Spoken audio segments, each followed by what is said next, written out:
ലോകത്തിലെ ഏക floating national park കേട്ടിട്ടുണ്ടോ?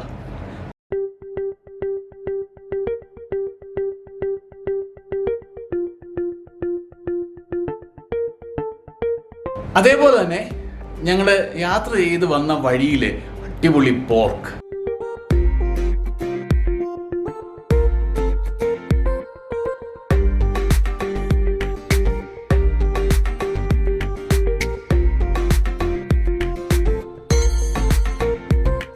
കൂടാതെ കുറേ നല്ല യാത്രകളും.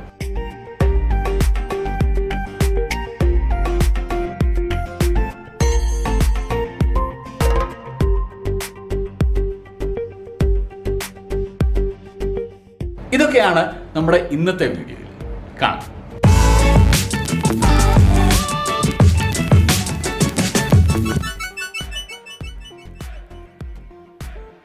നമസ്കാരം, ഫുഡ് ആൻഡ് ട്രാവലിലേക്ക് ഒരിക്കൽ കൂടി സ്വാഗതം. ഇപ്രാവശ്യം നമ്മൾ കേരളത്തിലെ ഒരു വീഡിയോ അല്ല ചെയ്യുന്നത്.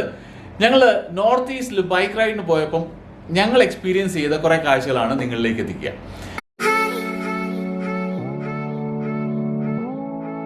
ലോക്ടാക് ലേക്കിൽ ഞങ്ങൾ മണിക്പാക് ചാവോ എന്ന് പറയുന്ന ഒരു വ്യക്തിയുടെ ഗസ്റ്റ് ഹൗസിലാണ്. ഗസ്റ്റ് ഹൗസിലെ ഹോം സ്റ്റേ തന്നെയാണ്. ഹോം സ്റ്റേയിലാണ് താമസിച്ചത്. അപ്പോൾ അവിടുന്ന് രാവിലെ നമ്മൾ ബൈക്കൊക്കെ എടുത്ത്, രാവിലെ എന്ന് പറയുമ്പോൾ ഒരു 7 മണിയൊക്കെ കഴിഞ്ഞിട്ടാണ്. അപ്പോൾ ബൈക്കൊക്കെ എടുത്ത് നമ്മൾ നാഷണൽ പാർക്കിലേക്ക് പോയി. കുറച്ച് ദൂരമുണ്ട് ബൈക്ക് ഓടിച്ച് പോകാനായിട്ട്.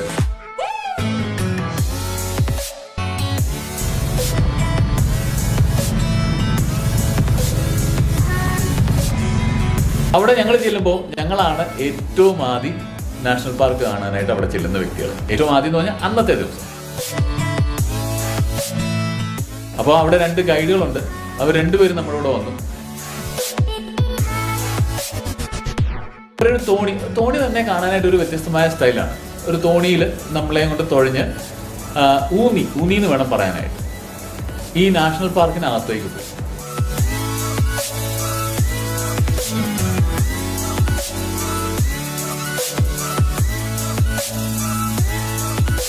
ഈ നാഷണൽ പാർക്കിൽ ഏറ്റവും പ്രാധാന്യമുള്ള മൃഗം എന്ന് പറയുന്നത് ഷങ്കൈ മാനുകളാണ്.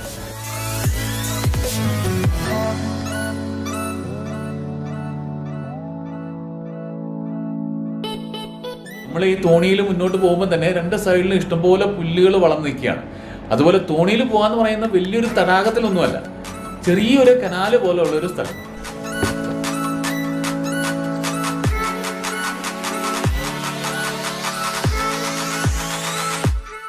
ഫ്ലോട്ടിംഗ് നാഷണൽ പാർക്ക് എന്ന് പറയുന്നത് പുല്ലുകളാണ് മൊത്തം. ആ പുല്ലിന്റെ പുറത്ത് ചേറൊക്കെ വന്നിട്ട് അതൊരു ലെയറായിട്ട് പൊങ്ങിക്കിടക്കാണ്. ഫ്ലോട്ടിംഗ് ആയിട്ടുള്ള പ്ലാറ്റ്ഫോമിന് 3 മീറ്റർ തിക്നെസ് ഉണ്ട്. അതുകൊണ്ട് നമുക്ക് ഇവിടെ നിന്നാലും കുഴപ്പമൊന്നുമില്ല എന്നാണ് പറയുന്നത്. പക്ഷെ നമുക്ക് ഈ പതുപതുപ്പ് നന്നായിട്ട് ഫീൽ ചെയ്യും.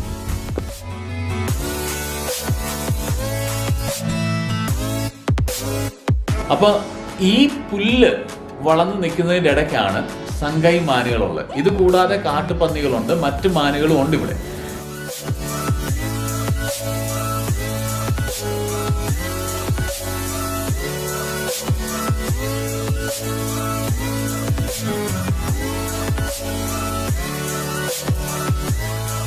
നമ്മളങ്ങനെ നാഷണൽ പാർക്കിൽ നിന്ന് ഇറങ്ങി തിരിച്ചു വരുന്ന വഴിക്ക് കുറച്ച് പേര് ചൂണ്ടയിട്ട് മീൻ പിടിക്കുന്നുണ്ട്.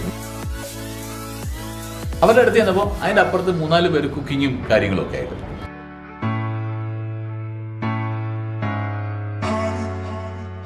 പന്നിയിറച്ചി,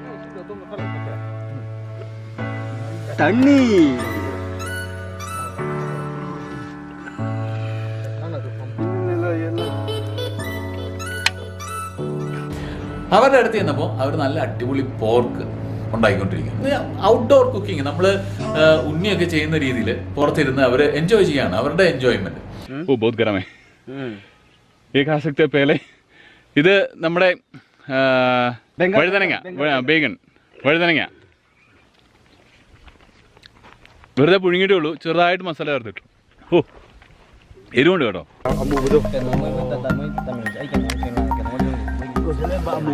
പന്നിയിറച്ചി ഇവരുടെ രീതിയിൽ കറി വെച്ചതാണ്.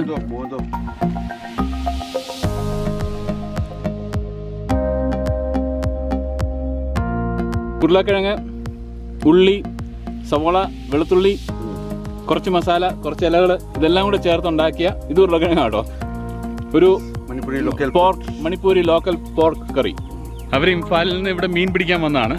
ഞാൻ മീൻ ഉണ്ടോയെന്ന് ചോദിക്കാനായിട്ട് കയറിയാണ്. അപ്പോൾ ഇവർ പോർക്കൊക്കെ പ്രിപ്പയർ ചെയ്ത് കഴിക്കുന്ന ആഘോഷമായിട്ട്. സൺഡേ ആണിന്ന്. അപ്പോൾ സൺഡേയുടെ റിലാക്സേഷനും എൻജോയ്മെൻറ്റും ഒക്കെയാണ്. ഇത് പോർക്കൊക്കെ കഴിച്ച് ഞങ്ങൾ നേരെ മൊയ്റാങ് മാർക്കറ്റ് എന്ന് പറഞ്ഞൊരു മാർക്കറ്റിലോട്ടാണ് പോയത്. ബൈ.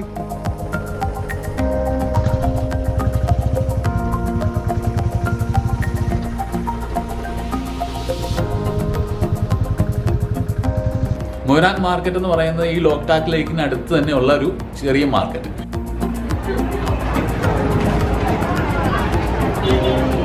നമ്മൾ മണിപ്പൂരിലെ മൊയ്റാങ് മാർക്കറ്റിലാണ്. മൊയ്റാങ് മാർക്കറ്റ് എന്ന് പറയുന്നത് കുറേ കാര്യങ്ങൾ, ഇവിടെ എല്ലാ കാര്യങ്ങളും തന്നെ കിട്ടും. പഴങ്ങൾക്ക് പഴങ്ങൾ, വെജിറ്റബിൾസ്,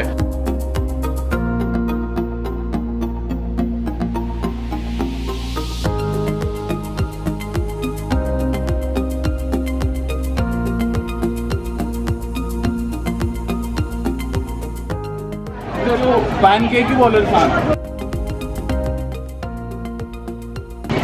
അല്ലേ, ഇത് ഒരെണ്ണത്തിന് 5 രൂപയാണ്. കഴിച്ചു നോക്കാം.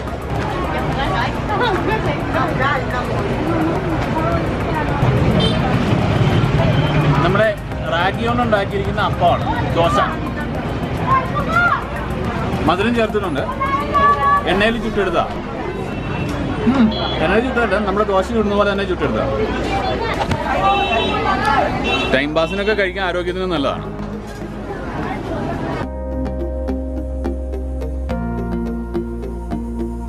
നമ്മൾ മേഘാലയയിൽ കഴിച്ച ഫെർമെൻറ്റഡ് ഫിഷ് അത് മണിപ്പൂരിലും ഫേമസ് ആണ്.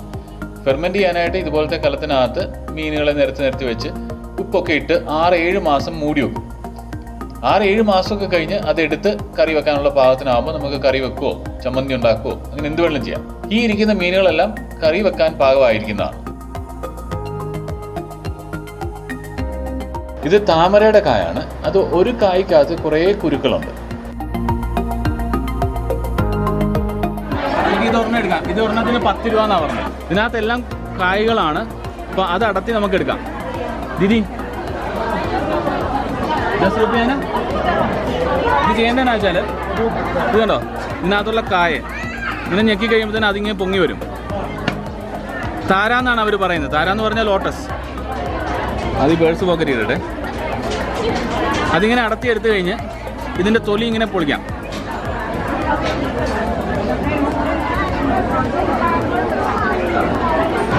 തൊലി പൊളിച്ച് കഴിയുമ്പം നമ്മുടെ കടല പോലത്തെ ഒരു സാധനം കിട്ടും, നിലക്കടല പോലെ.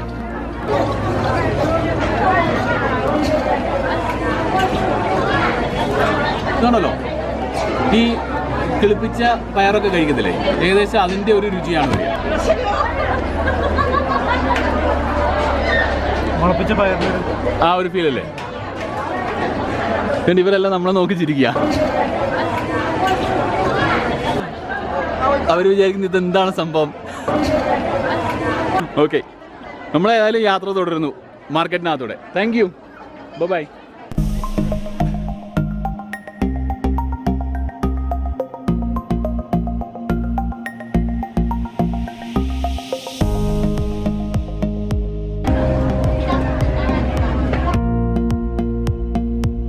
മൊയ്റാങ് മാർക്കറ്റൊക്കെ കണ്ട് ഞങ്ങൾ അടുത്ത ദിവസം മണിപ്പൂരിൽ നിന്ന് നാഗാലാൻഡിലേക്ക് തിരിച്ചു.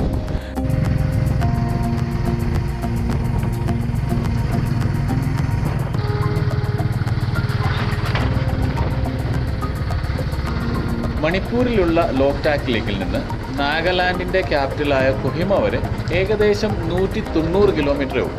പക്ഷേ ഏറ്റവും കുറഞ്ഞത് ഒരു 9 മണിക്കൂറെങ്കിലും ഈ യാത്രയ്ക്കെടുക്കും. വഴിയുടെ അവസ്ഥ വളരെ ദയനീയമാണ്. പലയിടത്തും വഴി തന്നെ ഇല്ല എന്ന് നമുക്ക് തോന്നിപ്പോകും.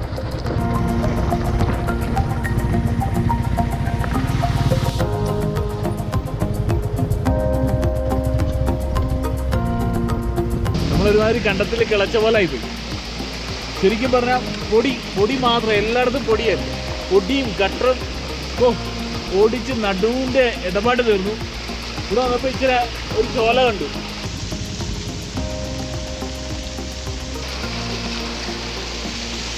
നല്ല തണുപ്പല്ലേ.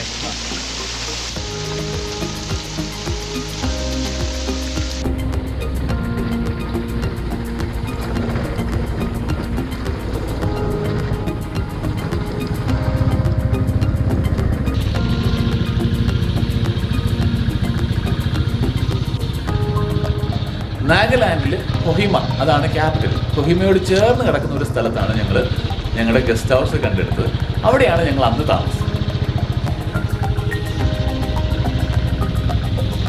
ആ ഗസ്റ്റ് ഹൗസിലും നമ്മൾ പോർക്ക് വിഭവമാണ് ട്രൈ ചെയ്തത്. കാരണം നോർത്ത് ഈസ്റ്റ് ഇന്ത്യയിൽ ആളുകൾ ഏറ്റവും കൂടുതൽ കഴിക്കാൻ താല്പര്യപ്പെടുന്നത് പോർക്കാണ്. അത് ഓരോ സംസ്ഥാനത്തും ഓരോരോ ടേസ്റ്റാണ്. നമ്മൾ മണിപ്പൂരിൽ കഴിച്ച പോർക്കിന് നല്ല എരിവായിരുന്നു. നാഗാലാൻഡിൽ കുറച്ച് വെജിറ്റബിൾസ് ഒക്കെ ഇട്ടാണ് ഇവർ പ്രിപ്പയർ ചെയ്തത്.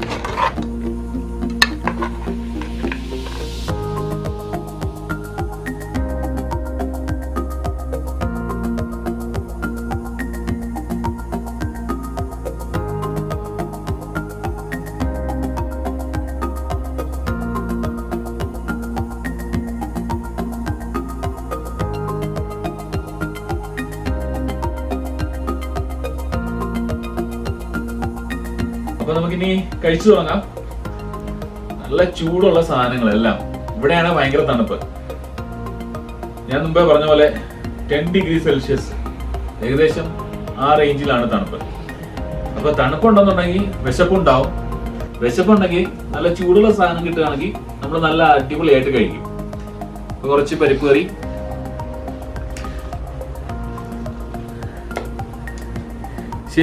ശരിക്കും പറഞ്ഞാൽ പരിപ്പ് കറിയും പിക്കിളും മാത്രം ഉണ്ടെന്നുണ്ടെങ്കിൽ, നല്ല ചൂടുള്ള ചോറൂടെ ഉണ്ടെങ്കിൽ നമുക്ക് കഴിക്കാൻ പറ്റും. അതേ ഒരു സിറ്റുവേഷനിലാണ് നമ്മളിപ്പോൾ. അപ്പോൾ ഏതായാലും പോർക്കുണ്ടല്ലോ, നമ്മൾ പിന്നെ അത് അവോയ്ഡ് ചെയ്യുന്നത് നടക്കേടല്ലേ.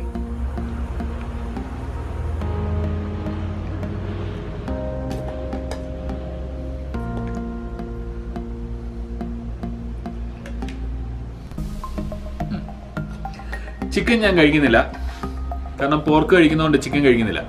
അത് വിനീതിന് വേണ്ടിയിട്ട് നമ്മൾ മാറ്റി വെച്ചിരിക്കുന്നു. ഇത് ബോയിൽഡ് ക്യാബേജ് ആണ്. അപ്പം ഇത്രയും കാര്യങ്ങളാണ് നമ്മൾ കഴിക്കുക. പോർക്കെന്ന് തുടങ്ങാം അല്ലേ.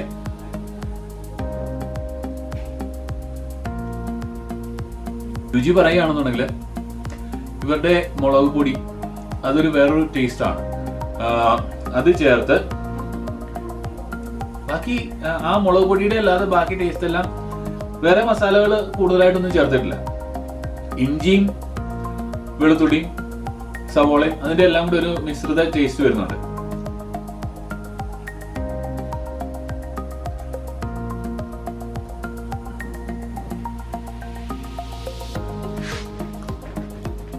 ഞാൻ പറഞ്ഞിരുന്നു പോർക്ക് നന്നായിട്ട് വേണമെന്ന്. എനിക്ക് നന്നായി വേവിച്ചാണ് തന്നിരിക്കുന്നത്. എനിക്ക് ഇഷ്ടപ്പെട്ടു. നല്ല മെൽറ്റ് ആകുന്ന രീതിയിൽ വേവിച്ചിട്ടുണ്ട്.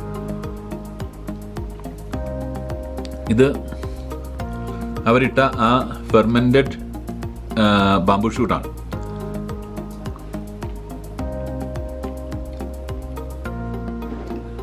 ഒരു പെനിട്രേറ്റിംഗ് ടേസ്റ്റ് ഉണ്ട് ആ ബാംബൂ ഷൂട്ടിന്. പക്ഷെ എല്ലാവർക്കും അത് ഇഷ്ടമാവാൻ സാധ്യതയില്ല. എനിക്കിഷ്ടമായി.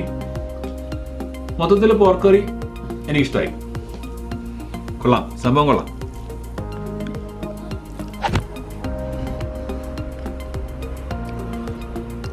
ഇത് സാധാരണ പിക്കിളാണെന്നാ തോന്നുന്നു. നോക്കുക, ഒന്ന് ടേസ്റ്റ് ചെയ്ത് നോക്കാം. മിക്സ്ഡ് വെജിറ്റബിൾ നമ്മുടെ സ്റ്റൈലല്ല, നോർത്ത് ഇന്ത്യൻ സ്റ്റൈലിൽ ഉള്ള പിക്കിളാണ്. ഇച്ചിരി ഉപ്പ് കൂടുതൽ, കടുകെണ്ണയാണെന്നാണ് തോന്നുന്നത്. കടുകെണ്ണയുടെ ടേസ്റ്റ് വരുന്നുണ്ട്.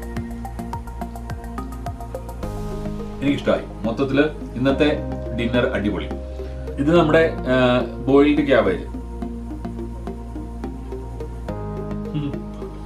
ഇതിനകത്തുണ്ടല്ലോ ഉപ്പുമില്ല, പുളിയില്ല, ഒന്നുമില്ല. പക്ഷെ ആരോഗ്യത്തിന് ഒരു വിഷയം നല്ലതായിരിക്കും. ബോയിൽഡ് ക്യാബേജ് ചുമ്മാ തിളപ്പിച്ചതല്ല, ആവി കയറ്റിയതാണ് തോന്നുന്നു.